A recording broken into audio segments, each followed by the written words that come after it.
Oke, dimulai. Oke, mulai. Udah. Assalamualaikum warahmatullahi wabarakatuh.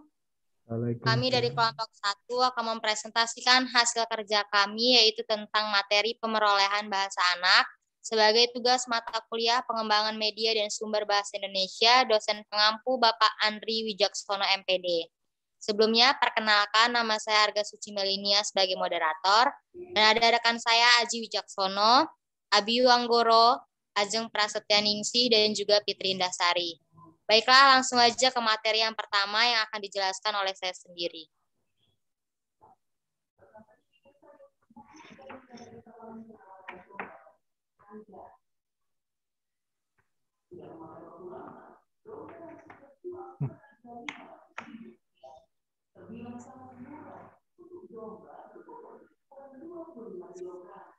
Pengertian pemerolehan bahasa.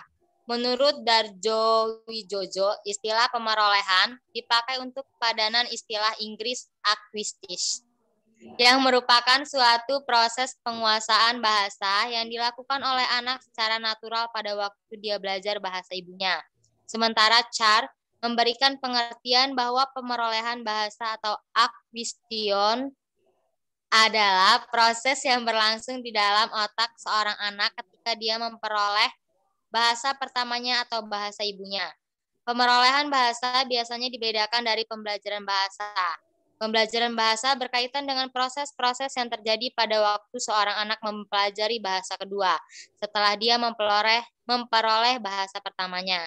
Dapat disimpulkan bahwa pemerolehan bahasa adalah proses yang berlangsung terhadap anak-anak yang belajar menguasai bahasa pertama atau bahasa ibu, sedangkan pembelajaran bahasa berkenaan dengan pemerolehan bahasa kedua, di mana bahasa diajarkan secara formal kepada anak. Baik, untuk materi selanjutnya akan dijelaskan oleh Abiyu. Kepada Abiyu, saya persilahkan. Baik, untuk teori pemerolehan bahasa anak itu ada beberapa di antaranya, yaitu yang pertama teori behaviorisme.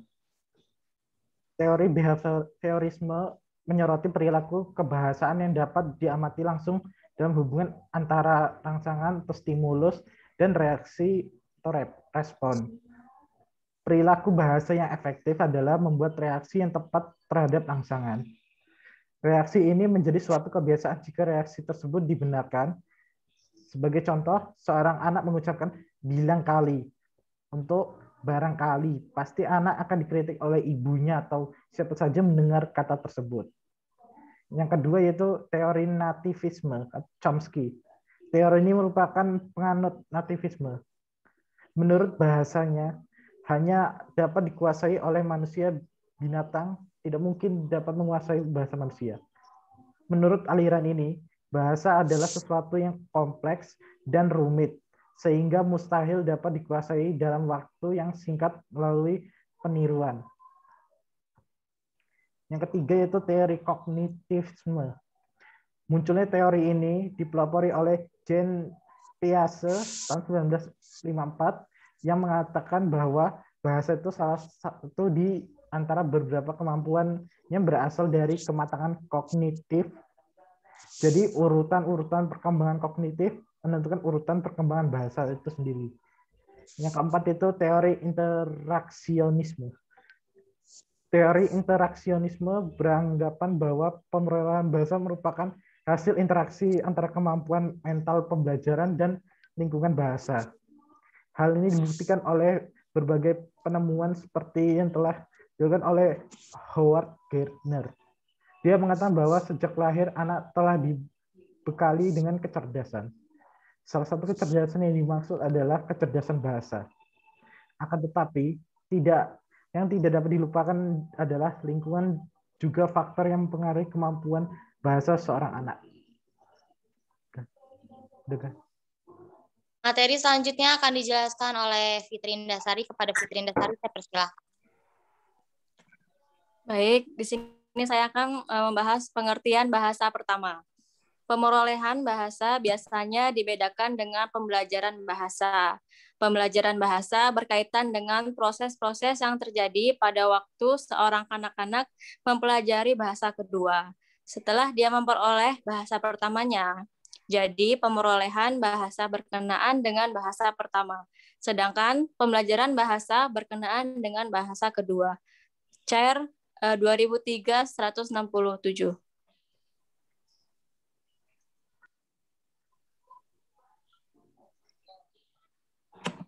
Lalu, tahap-tahap atau proses pemerolehan bahasa pertama anak.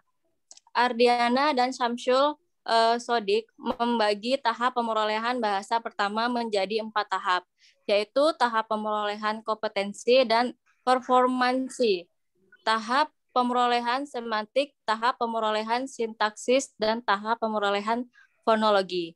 Yang pertama, tahap pemerolehan kompetensi dan performasi. Dalam memperoleh bahasa pertama, anak mengambil 2 hal abstrak dalam teori linguistik, yaitu kompetensi dan performansi. Kompetensi adalah pengetahuan tentang gramatika bahasa ibu yang dikuasai anak secara tidak sadar. Gramatika itu terdiri atas 3 komponen, yaitu semantik, sintaksis, dan fonologi, dan diperoleh secara bertahap. Performansi adalah kemampuan seorang anak untuk memahami atau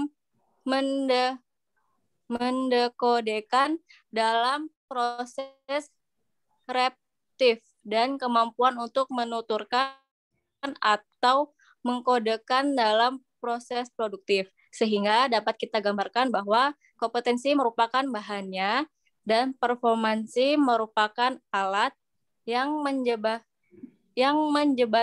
menjembatani antara bahan dengan perwujudan fonologi bahasa.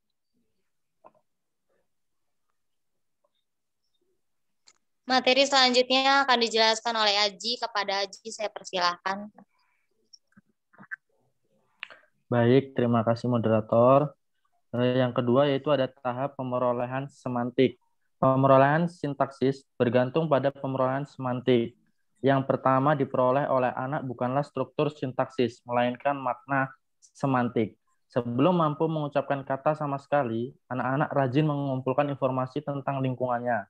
Anak menyusun fitur-fitur semantik secara sederhana terhadap kata yang dikenalnya. Yang dipahami dan dikumpulkan oleh anak itu akan menjadi pengetahuan tentang dunianya. Pemahaman makna merupakan dasar pengujaran tuturan. Salah satu bentuk awal yang dikuasai anak adalah nomina, terutama yang akrab atau dekat dengan tempat tinggalnya. Misalnya anggota keluarga, family dekat, binatang peliharaan, buah, dan sebagainya. Yang ketiga ada tahap pemerolehan sintaksis. Pemerolehan sintaksis merupakan kemampuan anak untuk mengungkapkan sesuatu dalam bentuk konstruksi atau susunan kalimat. Konstruksi itu dimulai dari rangkaian 2 kata. Konstruksi 2 kata tersebut merupakan susunan yang dibentuk oleh anak untuk mengungkapkan sesuatu. Anak mampu untuk memproduksi bahasa sasaran untuk mewakili apa yang ia maksud. Pemakaian dan pergantian kata-kata tertentu pada posisi yang sama menunjukkan bahwa anak telah menguasai kelas-kelas kata dan mampu secara kreatif memvariasikan fungsinya. Contohnya adalah ayah datang. Kata tersebut dapat divariasikan anak menjadi ayah pergi atau ibu datang.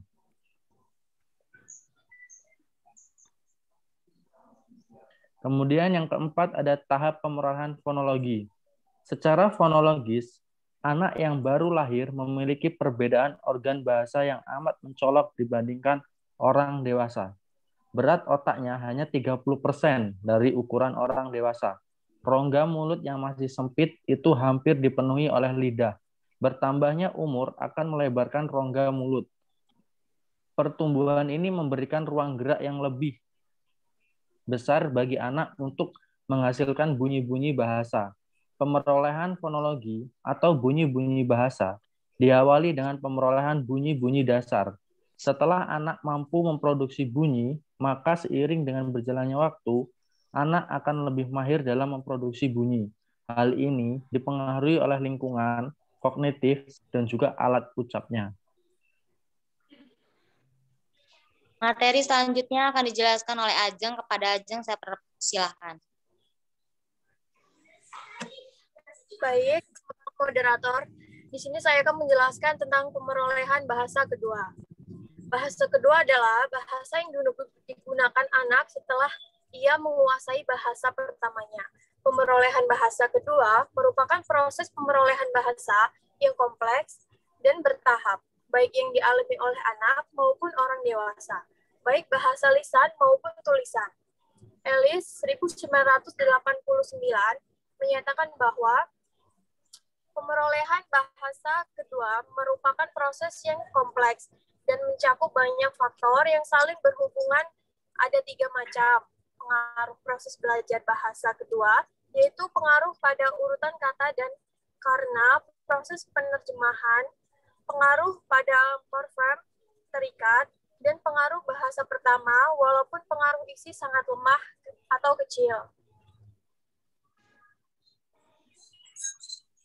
Next, selanjutnya, tahap-tahap proses pemerolehan bahasa kedua anak. Tahap-tahap pemerolehan bahasa kedua anak dapat dibagi 2 cara, yaitu yang pertama, pemerolehan bahasa kedua secara terpimpin adalah yang diajarkan kepada pelajar dengan menyajikan materi yang sudah dipahami. Materi bergantung pada kriteria, yaitu ditentukan oleh guru. Strategi-strategi yang dipakai oleh seorang guru sesuai dengan apa yang dianggap paling cocok bagi siswanya. Di dalam kelas, dianggap sangat penting dan mendasar dalam proses belajar, yaitu yang pertama, belajar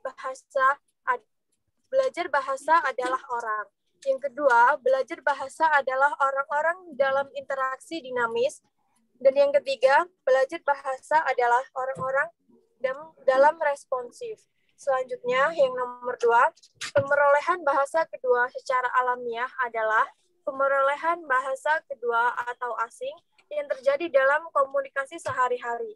Bebas dari pengajaran atau pimpinan guru, tidak ada keseragaman cara, dan setiap individu memperoleh bahasa kedua dengan caranya sendiri-sendiri. Sekian. Baik, mungkin cukup sekian presentasi dari kelompok kami, dan untuk teman-teman jika ada yang ingin ditanyakan bisa diajukan di kolom komentar.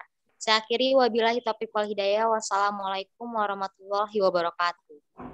Waalaikumsalam warahmatullahi wabarakatuh.